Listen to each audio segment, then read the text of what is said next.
आज मैं एक ऐसे ही कोई संस्मरण याद कर रही थी और आज मेरा मन हुआ कि मैं वो संस्मरण आपसे साझा करूं। ये उन दिनों की बात है जब 12th करने के बाद मैं आचार्य नरेंद्र देव कॉलेज दिल्ली यूनिवर्सिटी में जूलॉजी ऑनर्स के लिए मेरा एडमिशन हुआ। पहले पहले मैंने वही ज्वाइन किया था, हालांकि वो मैंने कंटिन्यू नहीं किया, छोड़ दिया। तो उसके कुछ ही दिनों बाद मैं कैंटीन में अपने मित्रों के साथ बैठी थी और सभी लोग चाय पी रहे थे। पास में ही एक प्ले ग्राउंड था और सब लोग वहाँ पर फुटबॉल खेल रहे थे। तो लिखने पढ़ने का शौक शुरू से रहा है, 10वीं कक्षा से लिख रही हूँ।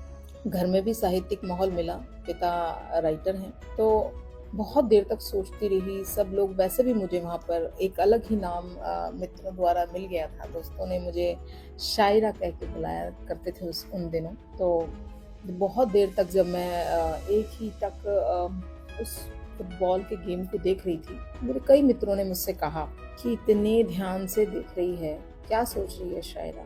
मुझे अभी भी याद है कि मैंने एक मेहंदी से रंग का कुर्ता पहना था। उन दिनों बेल बॉटम जीन्स बहुत पहनते थे, तो एक बेल बॉटम जीन्स पहनी थी, स्पोर्ट्स शूज थे और बड़ी रफ एंड टफ सा जीवन था उन दिनों। और वही कॉलेज वाली बातें। तो चाय की चुस्कियाँ चल रही थी और मेरा दिमाग जाने क्यों एक टक सिर्फ उस फुटबॉल की ओर।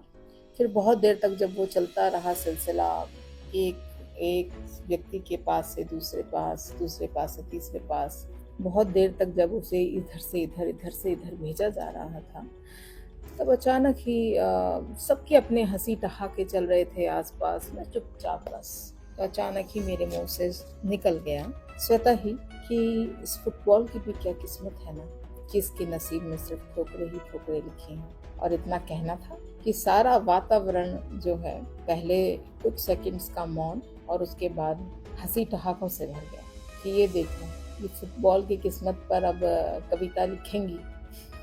तो कुछ कुछ चीज़ें ऐसी होती हैं जो आपके मानस पटल पर अजीब सी छाप छोड़ती हैं। और वो एक दौर था, कुछ ऐसे संस्मरण कॉलेज के या जीवन के जो कभी भूलते नहीं हैं। फिर बहुत दिनों तक उस एक एक वाक्य को लेके मुझे मेरे जितने दोस्त थे वो बहुत छेड़ा करते थे, बहुत इस बात को कहते थे कि और भाई, तुम्हारी फुटबॉल की ठोकरों का क्या हुआ, इतना कौन सोचता है भाई।